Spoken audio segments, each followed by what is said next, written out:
This meeting is being recorded. Oh, hello, David. Hello. Hi, nice to have you here with us. Thank you for taking time to being my guest speaker today. Sure. Great to be here. Great to speak with you today. So, who is David? Can you tell us a bit more about yourself? What is your background, just for us to get a better overview, right? Sure. Yeah, I've for over 20 years, I've been a project manager and a business analyst in IT. I've worked mostly in financial services, but I've also worked in the healthcare industry as well. What I've done is I help clients with implementing various new, it could be new software packages or upgrades to their existing software.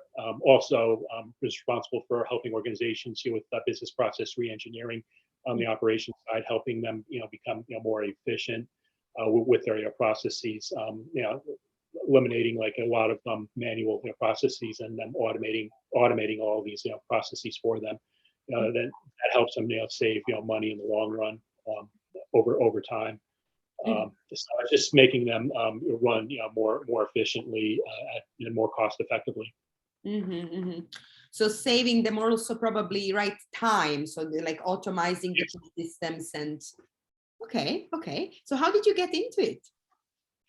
It's funny because I switched in mid career. I was a relationship manager or account manager in financial services, mostly in like the pensions, retirement services area of financial services.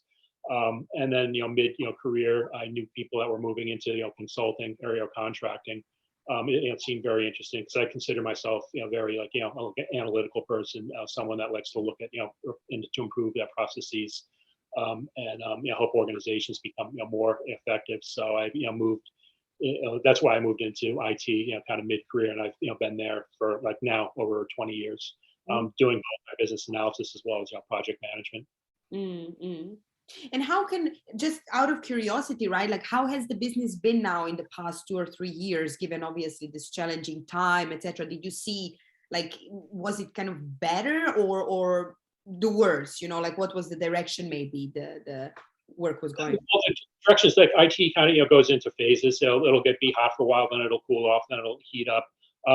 IT right now is in the process of expanding or going through like kind of a fourth growth phase.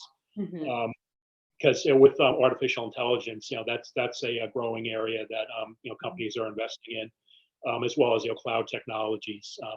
Those two areas are areas that companies are like investing time and resources in. I know a lot of companies like the last thing they want to ever spend money on is technology, is upgrading their existing software. They don't have to spend the money, they won't. But given the fact that companies are moving this direction, it's kind of forcing all different types of organizations to become more automated.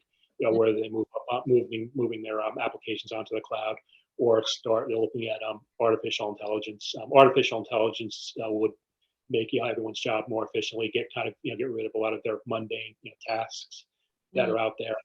Will allow them to do more work with their clients, like say for example, as opposed to having to do like paperwork that's kind of annoying and people don't like never like to do. Yeah. It's interesting you mentioned artificial intelligence. Like me personally, I have a very limited knowledge in that area, just to make that clear, right? But kind of artificial intelligence, as much as it can be really good, I'm kind of a bit scared of it as well, because a lot of things are going to disappear, maybe certain positions, and I always have, when you look at all these movies where artificial intelligence turns against us, right, and it's hard to control it. So just maybe as you are in that field, right, and I mean obviously professional in IT, etc., what is your maybe view on artificial intelligence? Well, you mentioned jobs, and yeah, to be honest, there will be jobs that will be become obsolete once more organizations move towards artificial intelligence. But artificial intelligence will also create new jobs as well. I think they did a study like a net result of jobs gained as a result of artificial intelligence as to jobs that are lost. I think it would be a positive gain by I guess about 500,000 jobs net that will be created, as well as so gain versus loss. Yeah, you're going to have one on both sides, but the net would still be a positive. I guess your second part of your question is artificial intelligence. Yeah, it is scary because you don't know if it's going to get out of control. Yeah. Organizations are cognizant of that. They're aware of it, so they're building I guess processes to ensure that it doesn't happen. I mean, that'll take a while, Yeah. and then you do have to program. I know like a computer can't, they don't have any emotions or feelings. That's everyone's aware of that. So I don't know how much you're going to be able to incorporate that in, but they're looking into that and trying to do it as I guess as best they can. Yeah. But and that's not going to be completely. You're not going to completely replicate like human feelings or emotions. Yeah, exactly. You can't. I mean, you can maybe create a super smart robot or AI, however we want to call it, but at the end of the day, they cannot love, they cannot cry, smile, right? It's Yeah, exactly. that's us. Yeah.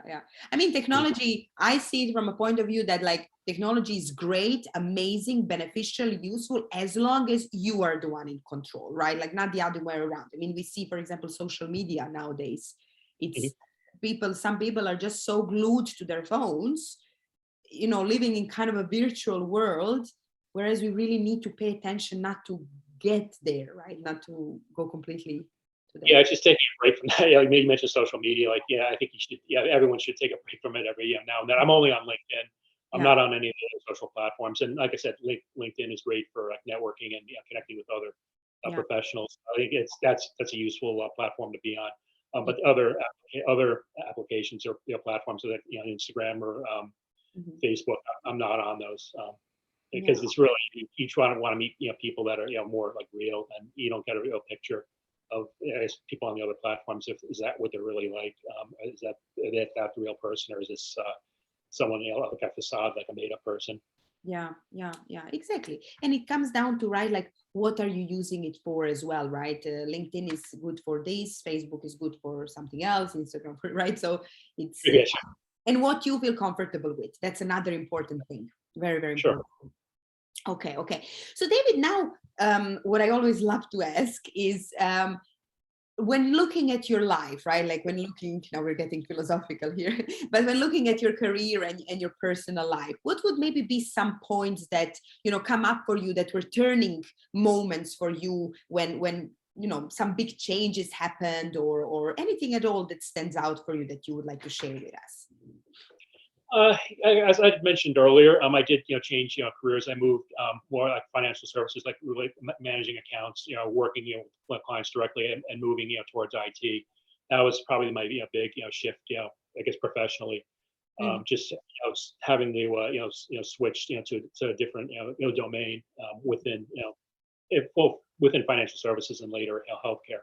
But I've always tried to keep an open mind career wise, moving into different domains. I think you have to these days. I think it's a big mistake to just learn like one thing, let know what you know, and then just stick with that and not be willing to change or willing to learn new things. I think that will holds people back, both personally as well as professionally.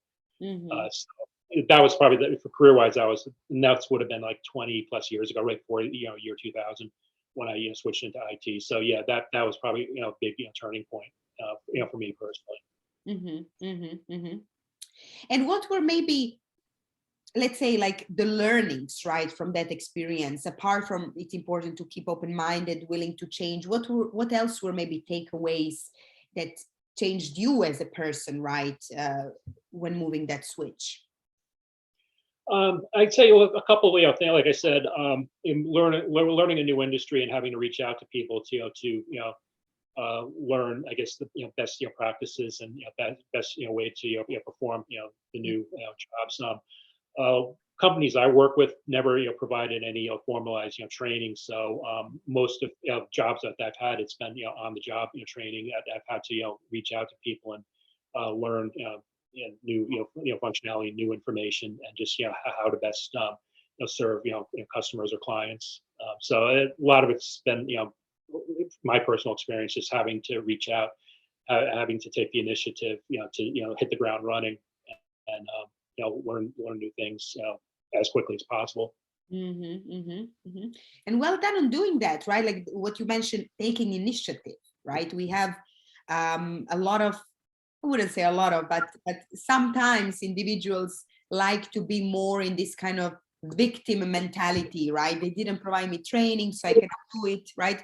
So what I understand is you switched, okay, the situation is as it is, so let me take the initiative, let me be proactive and see what I can do to get myself up to speed.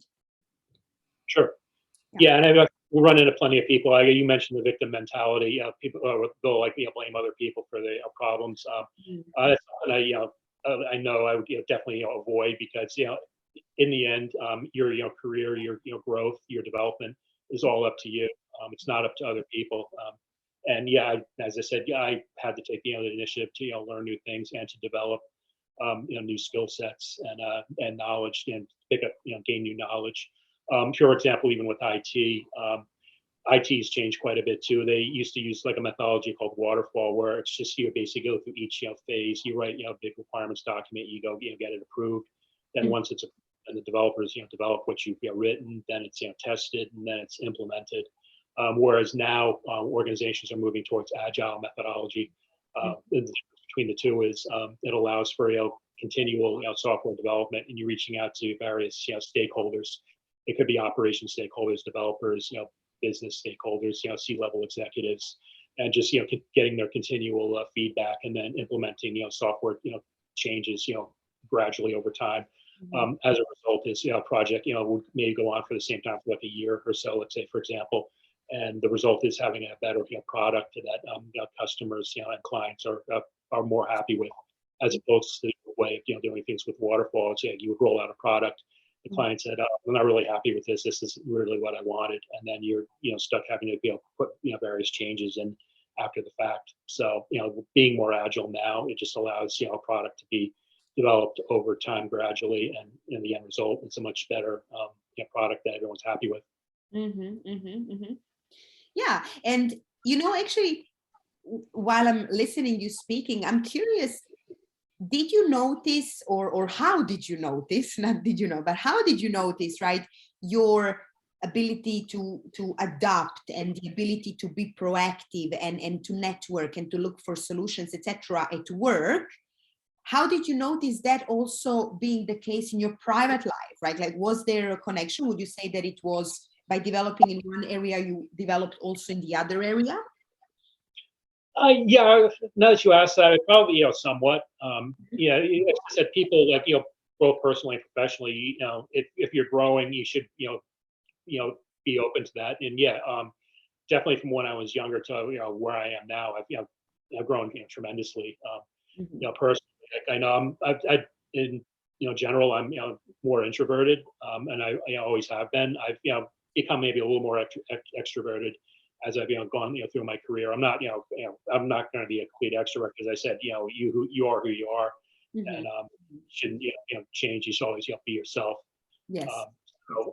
Yeah, but just that's the big point is, say, as I said, I've become more comfortable in my own skin, both personally and professionally. That's a big thing I say on LinkedIn too. If people are looking for advice, just that's what I say. Just learn to be comfortable in your own skin. And once you hit that, then it's much easier for you, be yourself, and be much more happier. I said, both on a personal and professional level. Yes, 100%, absolutely. I mean, being an introvert or being an extrovert, it's not that one is wrong, the other one is right, or no, right? We are who we are, and what you just said, be comfortable in your skin and own it, be proud of it, right? Like, you don't have to. You can be successful either way, like whether you're an introvert or an extrovert. You both, there's characteristics of each that are conducive to being successful. I know there's a new term, they say ambivert, which is I guess is in between both, but. I feel like they're inventing new terms daily. Yeah. There is no right or wrong. It's you, right? And we need to own it and feel comfortable. And sometimes it takes time to learn how to do that, right? But overall, nobody can tell you you're wrong. You're wrong for being you. Like, what does it mean? It's worse if you're trying to be someone you're not. Yes. Because then people will do that. So, and which I think is even worse. Yes. And sooner or later, like, you're gonna wake up and understand. But wait, this is not me. Even if you were to try to to make someone happy and whatever by changing yourself, you will never be truly happy. And sooner or later, again, you're going to be like, whoa, I've been living somebody else's life, right? Yeah, we're living a lie. Totally, yeah. Yeah. It's and also, you know, what I found from my both personal and professional experience is that those people who try to change you, like your core values and core you, shouldn't be in your life. These are not Yeah, people to be around. that too. Like, those are like what you call it, toxic people. Yeah. If they're like bringing you down rather than supporting you, you should immediately just get them out of your life. Yeah. Whether it's your personal, unfortunately, if it's personal family, if it's friends, Mhm. if they're not good for you, or they're not supporting you at all, and they don't have your best interests at heart, Yeah. you should. It might be a hard decision to make, but you should just move on from as soon as possible.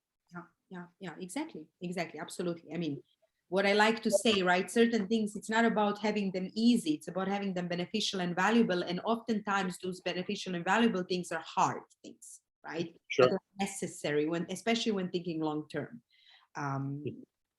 So now, like looking again back, doing a bit of reflection, right? What would be maybe something you wish you knew more, right? Like something, if this question, like if you could give an advice to a younger self, what would maybe be something that you definitely would want your younger self to know?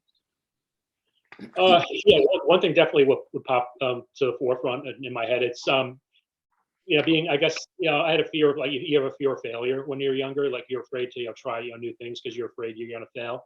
What I would tell, like, younger younger would be just don't be afraid to fail. It's part of growth. It's part of becoming successful. Mhm. And I wouldn't even call it failure. I would just call it like a learning experience. Yeah. Where I just if you try something and it doesn't work out, don't let it hold you back, or don't have more fear. Don't be afraid to try different things.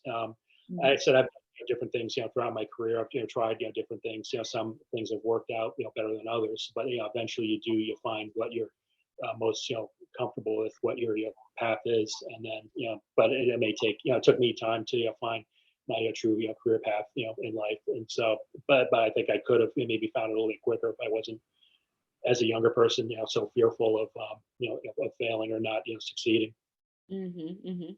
But what about now, like if you can just go a bit deeper there, right? Like what particularly about failing were you afraid of or concerned about?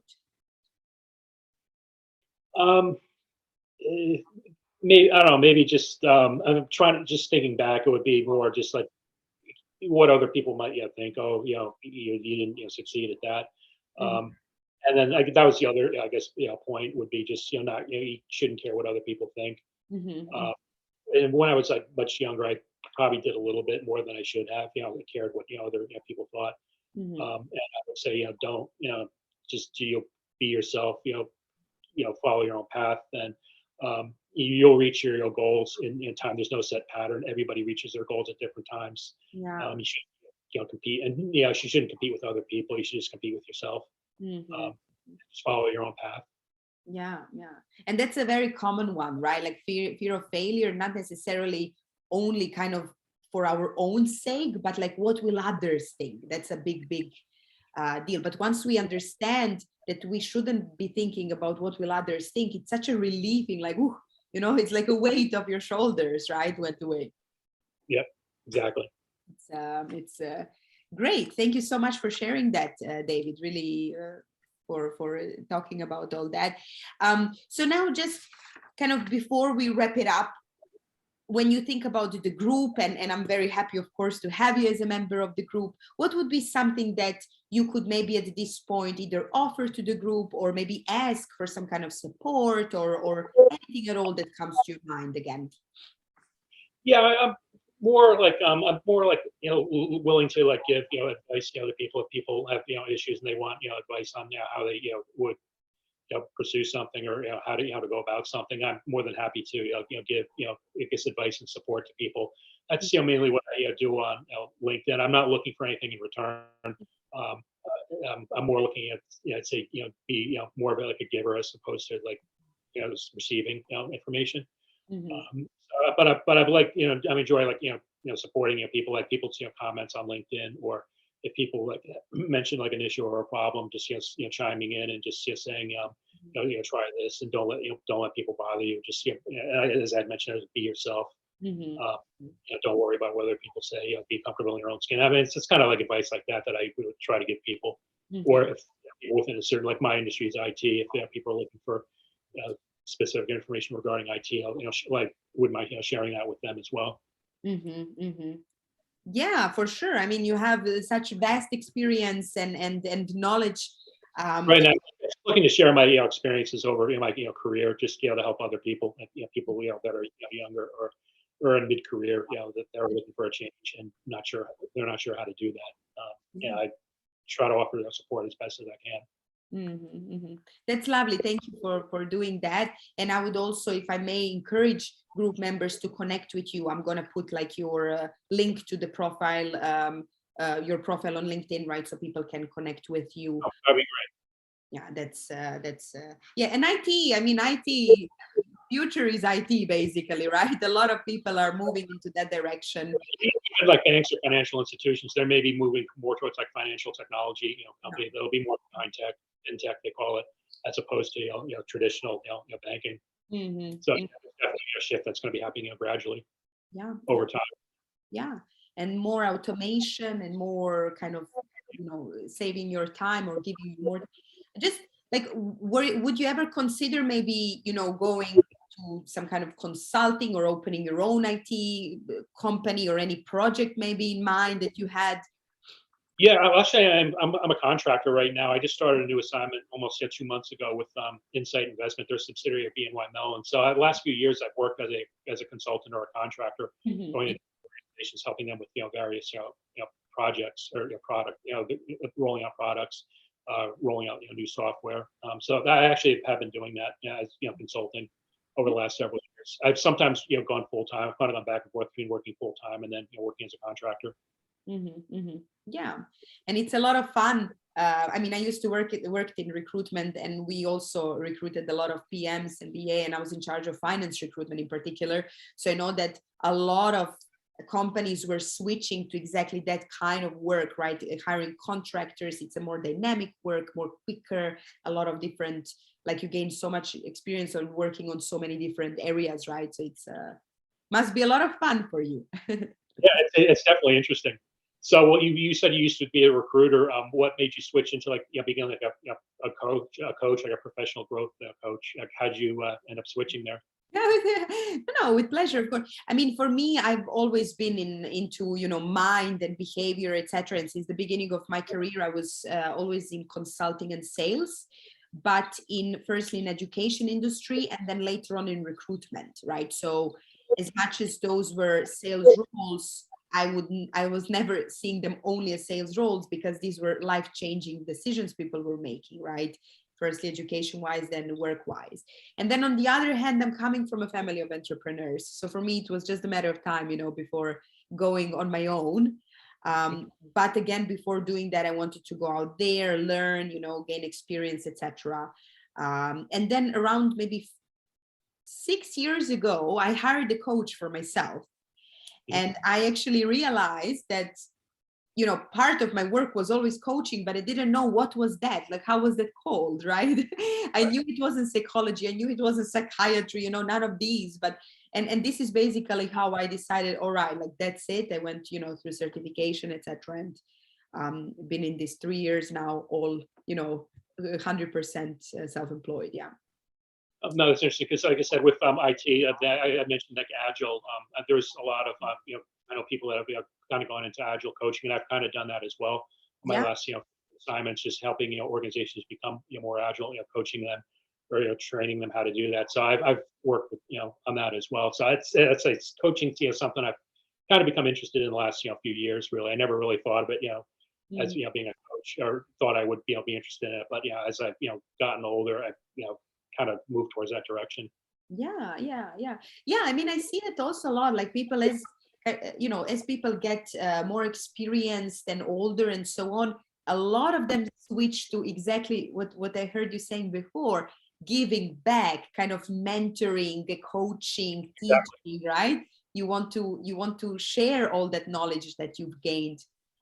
with others, and that's beautiful. That's kind of what I would do too. That's like, I guess, as you last question, what for the group? That's probably what I would try to do most of all. Exactly what you just said. Okay, so yes, absolutely. Again, right? Like all the members are welcome to connect with you, to share even more. And yeah, I want to thank you very much for your time and for being my guest speaker today. Thank you, David. Yeah, thank you for having me on. So speak soon. Bye bye. Bye-bye.